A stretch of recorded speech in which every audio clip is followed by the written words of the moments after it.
Ce bâtiment que vous voyez là se trouve dans la commune de Yopougon, non loin du carrefour Zone. Eh bien, ce bâtiment fait partie du groupe scolaire Marché du quartier Port-Bouët 2, un établissement primaire public qui tient son nom de sa proximité avec l'ancien marché de ce quartier. Ce site creuset de l'apprentissage et du savoir construit par l'État de Côte d'Ivoire souffre d'un manque de clôture et ce, depuis sa création en 1978. Oui, je dis bien depuis 1978, donc 45 ans que cette école n'a pas de clôture. Sa cour est devenue le raccourci de tout le monde. Chaque minute, des personnes étrangères à la cour y circulent, aux grandes dames du corps enseignant. Des va-et-vient incessants et gênants pour la quiétude et la tranquillité des apprenants. Un balai incessant qui se poursuit jusque tard dans la nuit. Pour Matou, vendeuse de feuilles fraîches, emprunter la voie de contournement en plein travaux est un exercice pénible. Pour faire le tour là, c'est pas facile, donc c'est pour ça qu'on passe. Ça gêne. Les enfants, souvent là, en courant comme ça, quand Bourret vient, ça peut le taper. Mais comme c'est un coup de chemin, c'est pour ça qu'on passe. Pendant ce temps, les écoliers, munis de leurs balais, s'attellent à donner un visage reluisant à leur chère école. Les brouettes, quant à elles, se disputent l'espace et sans gêne. Dans cette danse de piétons, pour accéder au marché, à leur domicile, à leur lieu de travail, s'ajoute la présence fort remarquée des tricycles et motos qui roulent à vive allure, des véhicules et des gros camions, lesquels engins se permettent d'ailleurs de s'adonner à des manœuvres. Le pire, lui, n'attend pas, comme ici d'ailleurs sur cette photo, un élève des cours moyens deuxième année CM2 qui n'a pas pu composer à l'examen l'an dernier par la faute d'un tricycle. Et comme si cela ne suffisait pas, le corps enseignant est parfois menacé de mort. Vous n'êtes pas au bout de votre souffle. Oui, vendredi dernier, nous étions là aux environs de 9h. Il y a un véhicule qui est rentré en plein dans l'école. L'école n'est pas clôturée. Et il était suivi d'un autre gros camion. Nous sommes allés vers lui pour lui dire que c'est une cour de l'école, on ne garde pas là. Il dit non, il est venu acheter du bois. Tant qu'il n'a pas acheté le bois, il ne s'en ira pas. On lui dit non, monsieur, vous allez déplacer votre véhicule. Il dit il ne va pas déplacer le véhicule. Donc quand le directeur nous a entendu échanger avec lui, le directeur s'est approché, le directeur a voulu le prendre en photo et prendre la photo de sa plaque. Il a voulu arracher le téléphone du directeur parce qu'il ne voulait pas qu'on le prenne en photo. Et il a proféré beaucoup de menaces. Donc comme on avait sa photo et puis la plaque de la voiture, donc de peur d'être agressé, on allait porter plainte. Cette mendiante, elle ne se fait pas prier. Pour son activité, elle a décidé de s'installer non loin de la classe de CP1, cours préparatoire première année. Autre chose, c'est que les élèves du groupe scolaire Port-Bouët 2 souffrent des odeurs des produits de peinture des véhicules à côté. Mais plus grave encore, des odeurs qui proviennent des matières contenues dans le bitume. On n'a pas de problème, même. La vapeur même, c'est fini. Souvent, les patrons envoient du lait. Pour les enfants, même pour nous-mêmes, ça partage partout même. Même il y a les patrons même qui viennent prendre du lait. Nous sommes entourés soit des vendeurs de bitume, de pétrole et, comment dirais-je, des mécaniciens. Les bruits, et nous travaillons dedans. Chauffe le bitume et puis ça dégage une mauvaise odeur. On a plusieurs fois averti et ça continue. L'école n'a pas fini avec sa peine. Tenez-vous bien, les salles de classe sont transformées en dortoirs par des sans-abri. Les matins, quand nous venons, il y a des personnes qui dorment ici. On les soigne, on les réveille pour que, n'est-ce pas, on puisse ouvrir la porte. La preuve, voici 2 nattes qui sont là. Voilà. Avec ce décor digne d'une casse de ferrailleurs et au baril d'une raffinerie, ajouté aux habitations de fortune, nous sommes à même de nous poser la question où se situent les limites de cette école au juste. Les vendeurs de bois, les camions de trafic de carburant, même le ciment aussi, ceux qui font le trafic de ciment derrière, ils sont dans l'enceinte de l'école. Puisque l'école me fait 1000 m², donc la clôture va jusqu'à sur les lignes de haute tension. Dans cette atmosphère, un autre groupe encore gênant entre dans la danse. Les animaux. Vous avez bien entendu. Les moutons luttent les salles de classe avec les écoliers. Les bœufs ne sont pas en reste. En colonie et dans un désordre, force le passage dans l'enceinte de l'établissement mettant la vie de tout le personnel en danger. Et comme dirait l'autre, on est où là? Dans un pâturage?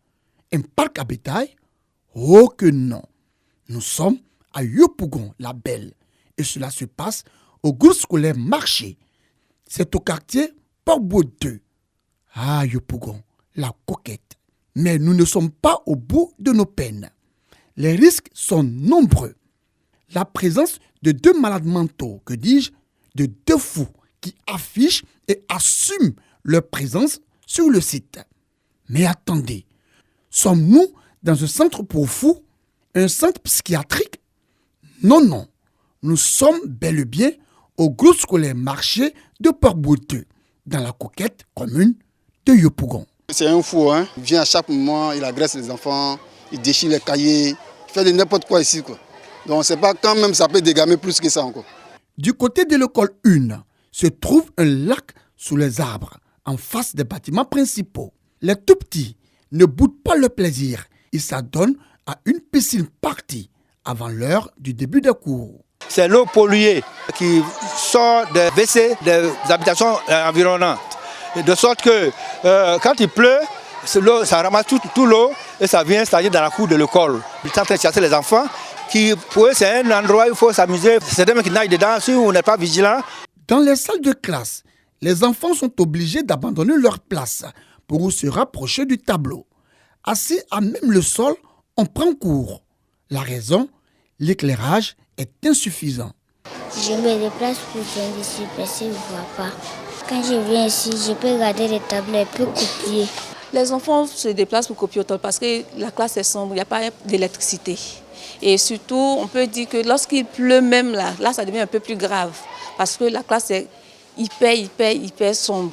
Dans cette autre classe, la dernière pluie d'il y a 3 jours continue de laisser des séquelles.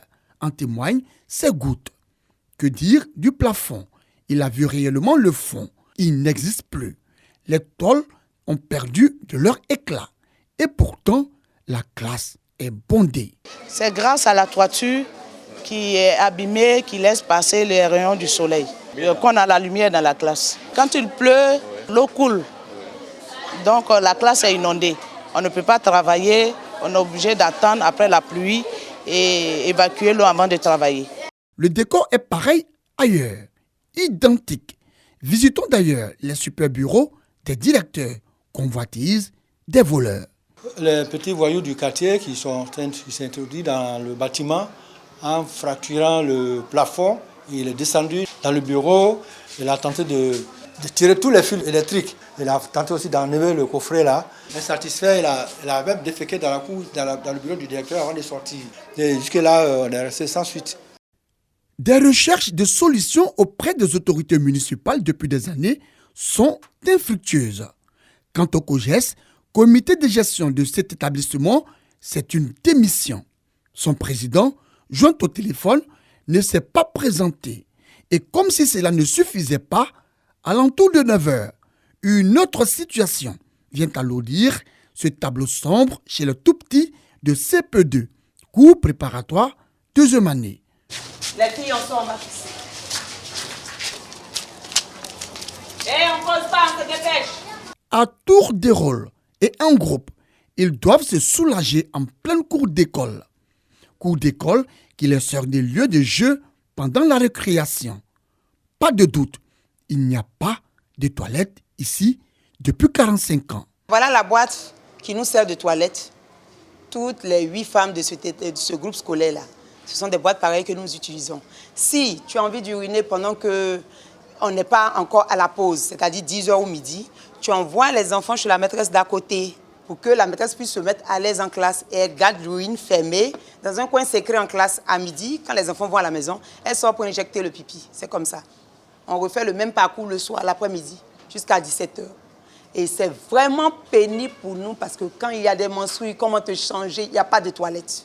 Et comme le malheur des uns fait le bonheur des autres, des toilettes publiques et un kiosque à café s'y sont installés. Je suis le gérant du kiosque. C'est mon grand frère qui a installé le kiosque et WC public. Parce que l'école n'a pas de WC public. Et oui, tu l'as dit Amadou, l'école n'a pas de toilette et c'est dommage.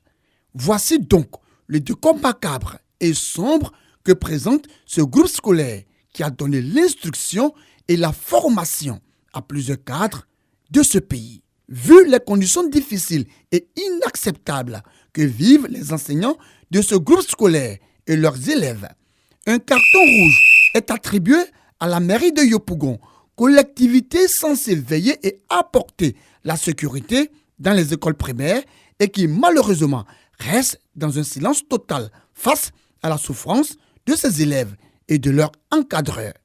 Carton rouge également à toutes ces personnes qui perturbent la quiétude et la tranquillité de ces apprenants et leurs formateurs, de par leur bruit incessant et de par leur présence devant les salles de classe.